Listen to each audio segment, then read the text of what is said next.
Good afternoon friends, welcome to my YouTube channel AK allrounder. दोस्तों आज के इस वीडियो में 7th to 10th JPSC mains exam paper 4 Indian constitution and polity, public administration and good governance के सभी important MCQ questions paper को discuss करेंगे।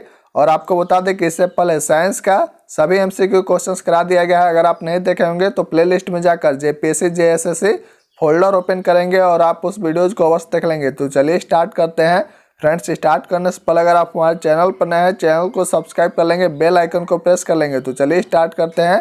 आप इस वीडियो के एंड तक बने रहेंगे और ध्यान से एक एक क्वेश्चंस को समझने का प्रयास करेंगे। फर्स्ट क्वेश्चन होगा आपके स्क्रीन पे, which of the following we are inserted in the preamble of the constitution of India through 42 constitutional amendment act. निम्नांकित में से कौन से 42वें संविधान संशोधन अधिनियम के माध्यम से भारत के संविधान की प्रस्तावना में जोड़े गए थे? राइट आंसर होगा ऑप्शन नंबर बी, समाजवादी, पंथ निरपेक्षता और अखंडता। याद रखेंगे, समाजवादी, पंथ निरपेक्षता, अखंडता 42वें संविधान संशोधन अधिनियम के माध्यम से भारत के संविधान की प्रस्तावना में जोड़े गए थे। Socialist, secular, integrity we are inserted in the preamble of the constitution of India through 42 constitutional amendment act. Right answer होगा option number B. Next question होंगे आपके स्क्रीन पे, right to constitutional remedies is provided in which of the following article of the constitution of India.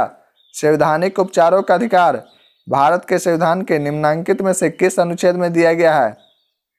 Right answer होगा option number सी, अनुच्छेद 32। संवैधानिक उपचारों का अधिकार भारत के संविधान के अनुच्छेद 32 में दिया गया है। करेक्ट आंसर होगा option C, right to constitutional remedies is provided in the article 32 of the Indian constitution. Right answer होगा option number C. Next question होंगे आपके स्क्रीन पे, under which of the following article of the constitution of India the qualifications for election as president are provided. भारत के संविधान के किस अनुच्छेद के अंतर्गत राष्ट्रपति निर्वाचित होने के लिए अर्हताएं निर्धारित हैं? राइट आंसर होगा अनुच्छेद 58। याद रखेंगे, भारत के संविधान के अनुच्छेद 58 के अंतर्गत राष्ट्रपति निर्वाचित होने के लिए अर्हताएं निर्धारित है। Under the article 58 of the Indian constitution the qualifications for election as president are provided. Next questions आपके स्क्रीन पर रहेंगे, विच एक्ट एस्टेब्लिश्ड राज्यसभा, किस अधिनियम के द्वारा राज्यसभा की स्थापना की गई? राइट आंसर को सिलेक्ट करेंगे। करेक्ट आंसर होगा ऑप्शन नंबर बी, भारत सरकार अधिनियम 1919 के द्वारा राज्यसभा की स्थापना की गई। Government of India act 1990 act established Rajya Sabha. Right answer होगा option number B. Next question होंगे आपके स्क्रीन पे, which article of the constitution of India provides that the law declared by the supreme court shall be binding on all courts within the territory of India. भारतीय संविधान के किस अनुच्छेद के अंतर्गत उच्चतम न्यायालय द्वारा घोषित विधि भारत के राज्य क्षेत्र के भीतर सभी न्यायालयों पर अबाधकारी होगी? राइट आंसर को सिलेक्ट करेंगे। करेक्ट आंसर होगा ऑप्शन नंबर बी, अनुच्छेद 141। भारतीय संविधान के अनुच्छेद 141 के अंतर्गत उच्चतम न्यायालय द्वारा घोषित विधि भारत के राज्य क्षेत्र के भीतर सभी न्यायालयों पर अबाधकारी होंगी। याद रखेंगे, article 141 is the right answer. Article 141 of the Indian constitution provide that the law declared by the supreme court shall be binding on all courts within the territory of India. Next questions आपके screen पर रहेंगे, which bill comes under the exclusive jurisdiction of Lok Sabha. कौन से विधेयक पर लोकसभा का संपूर्ण प्रभुत्व है? राइट आंसर होगा ऑप्शन नंबर ए, धन विधेयक। धन विधेयक पर लोकसभा का संपूर्ण प्रभुत्व है। याद रखेंगे, money bill comes under the exclusive jurisdiction of Lok Sabha. Right answer होगा option number A, money bill. Next question होंगे आपके स्क्रीन पे, which state among the following has not bicameral legislature. निम्नांकित राज्यों में से किस राज्य में द्विसदनीय विधायिका नहीं है? क्वेश्चंस में नहीं लगाया हुआ है, ध्यान देंगे। राइट आंसर होगा ऑप्शन नंबर सी, उड़ीसा। याद रखेंगे, उड़ीसा। करेक्ट आंसर होगा option number C is the right answer. Orissa has not bicameral legislature. Next questions आपके स्क्रीन पर रहेंगे, by which constitutional amendment 10th schedule incorporated into the constitution of India. किस संविधान संशोधन द्वारा भारतीय संविधान में 10वीं अनुसूची को जोड़ा गया? राइट आंसर होगा ऑप्शन नंबर सी, 52वां संशोधन। 52वां संविधान संशोधन के द्वारा भारतीय संविधान में 10वीं अनुसूची को जोड़ा गया। याद रखेंगे, by 52 constitutional amendment 10th schedule incorporated into the constitution of India. Right answer होगा option number C. Next question होंगे आपके स्क्रीन पे, how many times has the financial emergency been declared in India so far भारत में अब तक कितनी बार वित्तीय आपात स्थिति घोषित की गई? राइट आंसर को सिलेक्ट करेंगे। करेक्ट आंसर होगा ऑप्शन नंबर ए, कभी नहीं। भारत में अब तक कभी नहीं वित्तीय आपात स्थिति घोषित की गई, याद रखेंगे। नेवर, नेवर याद रखेंगे, कभी नहीं। नेक्स्ट क्वेश्चन आपके स्क्रीन पर रहेंगे। 91st constitutional amendment act of the constitution of India is related with which of the below mentioned subject? भारतीय संविधान का 91वां संविधान संशोधन अधिनियम निम्नांकित विषयों में से किस विषय से संबंधित है? राइट आंसर को सिलेक्ट करेंगे। करेक्ट आंसर होगा ऑप्शन नंबर बी, दल बदल। भारतीय संविधान का 91वां संविधान संशोधन अधिनियम दल बदल विषय से संबंधित है, याद रखेंगे। राइट आंसर होगा option number B, anti defection. 91st constitutional amendment act of the constitution of India is related with anti defection. Right answer होगा option number B. Next question होंगे आपके स्क्रीन पे। Which of the following fundamental rights is also known to have incorporated a necessary evil of the constitution of India? निम्नलिखित में से कौन से मौलिक अधिकार को भारत के संविधान में आवश्यक बुराई को शामिल करने के लिए जाता है? राइट आंसर को सिलेक्ट करेंगे। करेक्ट आंसर होगा ऑप्शन नंबर डी, कुछ मामलों में गिरफ्तारी और नजरबंदी के खिलाफ संरक्षण मौलिक अधिकार को भारत के संविधान में आवश्यक बुराई को शामिल करने के लिए जाना जाता है, याद रखेंगे। करेक्ट आंसर होगा option number D, protection against arrest and detention in certain case. Fundamental rights is also known to have incorporated a necessary evil of the constitution of India. Next question आपके screen पर रहेंगे। Preamble of the Indian constitution is based on which of the following documents और laws?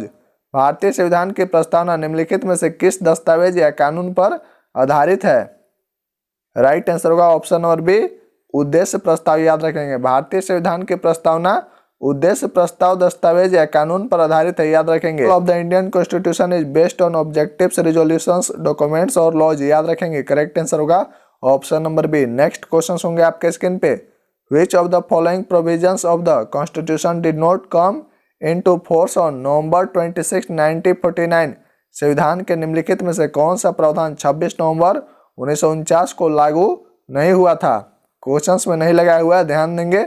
Right answer देने का प्रयास करेंगे। Correct answer होगा option number सी, मौलिक अधिकार। संविधान के मौलिक अधिकार का जो प्रावधान था वह 26 नवंबर 1949 को लागू नहीं हुआ था। फंडामेंटल राइट्स, करेक्ट आंसर होगा fundamental rights provision of the constitution did not come into force on November 26, 1949। Next questions आपके स्क्रीन पर रहेंगे। Which of the following appoint the chairman and members of the state administrative tribunals, यानी कि sets? निम्नलिखित में से कौन राज्य प्रशासनिक न्यायाधिकरण के अध्यक्ष और सदस्यों की नियुक्ति करता है? करेक्ट आंसर देने का प्रयास करेंगे। राइट आंसर देने का प्रयास करेंगे। राइट आंसर होगा राष्ट्रपति, option number B. Correct answer होगा राष्ट्रपति राज्य प्रशासनिक न्यायाधिकरण के अध्यक्ष और सदस्यों की नियुक्ति करता है। President appoints the chairman and members of the state administrative tribunals, यानी कि SATS। नेक्स्ट क्वेश्चन होंगे आपके स्क्रीन पे। Which article of the constitution contains provision with regards to all India services, central services and state services? संविधान के किन अनुच्छेद में अखिल भारतीय सेवाओं, केंद्रीय सेवाओं और राज्य सेवाओं के संबंध में प्रावधान है? करेक्ट आंसर देने का प्रयास करेंगे। राइट आंसर होगा ऑप्शन नंबर ए, अनुच्छेद 308 से अनुच्छेद 314। संविधान के अनुच्छेद 308 से 314 में अखिल भारतीय सेवाओं, केंद्रीय सेवाओं और राज्य सेवाओं के संबंध में प्रावधान है, याद रखेंगे। Article 308 to 314 of the Indian constitution contains provision with regards to all India services, central services and state services. Next questions आपके स्क्रीन पर रहेंगे। Which act during British India gave the power to president to issue ordinance? British कालीन भारत में किस अधिनियम के तहत राष्ट्रपति को अध्यादेश जारी करने की शक्ति प्रदान की गई है? राइट आंसर को सिलेक्ट करेंगे। करेक्ट आंसर देने का प्रयास करेंगे। राइट आंसर होगा ऑप्शन नंबर सी, भारत सरकार अधिनियम 1935। ब्रिटिश कालीन भारत में भारत सरकार अधिनियम 1935 अधिनियम के तहत राष्ट्रपति को अध्यादेश जारी करने की शक्ति प्रदान की गई, याद रखेंगे। Government of India act 1935 act during British India gave the power to president to issue ordinance. Next questions आपके स्क्रीन पर रहेंगे। From where is the single system of courts adopted in the constitution of India? भारत के संविधान में एकल न्यायालय प्रणाली को कहां से अपनाया गया है? राइट आंसर को सिलेक्ट करेंगे। करेक्ट आंसर होगा ऑप्शन नंबर ए भारत सरकार अधिनियम 1935। भारत के संविधान में एकल न्यायालय प्रणाली को भारत सरकार अधिनियम 1935 से अपनाया गया, याद रखेंगे। From government of India act 1935 is the single system of courts adopted in the constitution of India. Next question होंगे आपके स्क्रीन पे। Who is authorize to increase the number of जजेस in the supreme court of India. भारत के सर्वोच्च न्यायालय में न्यायाधीशों की संख्या बढ़ाने के लिए कौन अधिकृत है। राइट आंसर को सिलेक्ट करेंगे। करेक्ट आंसर होगा ऑप्शन नंबर बी संसद। भारत के सर्वोच्च न्यायालय में न्यायाधीशों की संख्या बढ़ाने के लिए संसद जो है वह अधिकृत है, याद रखेंगे। Parliament is authorize to increase the number of जजेज in the supreme court of India. Right answer होगा option number B. Next question होंगे आपके स्क्रीन पे। The president nominates 12 members of the Rajya Sabha according to. राष्ट्रपति राज्यसभा के 12 सदस्यों को किन आधार के अनुसार मनोनीत करता है। राइट आंसर को सिलेक्ट करेंगे। करेक्ट आंसर देने का प्रयास करेंगे। राइट आंसर होगा option number D.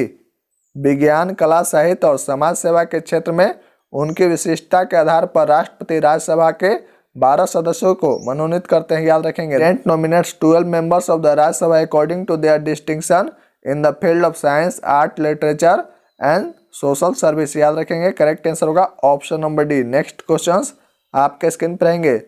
What is the position of a minister of state in the central government. केंद्र सरकार में राज्य मंत्री की स्थिति क्या होती है। राइट आंसर होगा ऑप्शन नंबर ए। वह केंद्र सरकार के मंत्री हैं लेकिन कैबिनेट के सदस्य नहीं। केंद्र सरकार में राज्य मंत्री की जो स्थिति होती है वह केंद्र सरकार के मंत्री हैं लेकिन कैबिनेट के सदस्य नहीं है, याद रखेंगे। He is a minister of central government but not a member of the cabinet is the position of a minister of state in the central government. Right answer होगा ऑप्शन नंबर ए। तो friends, हमें उम्मीद है कि आपको 7th to 10th JPSC mains exam paper for Indian constitution and polity, public administration and good governance के सभी MCQ question paper जो आज कराए गए हैं आपको समझ में आ गए होंगे। अगर आप इसका पीडीएफ प्राप्त करना चाहते हैं तो डिस्क्रिप्शन बॉक्स में नीचे टेलीग्राम चैनल का लिंक दिया हुआ है। लिंक पे क्लिक करके आप टेलीग्राम चैनल से अवश्य जुड़ जाएंगे, वहाँ इसका पीडीएफ प्रोवाइड कर दिया जाएगा। तो चलिए अभी के लिए बस इतना ही, मिलते हैं नेक्स्ट वीडियो में। तब तक के लिए बहुत बहुत धन्यवाद। जय हिंद, जय भारत।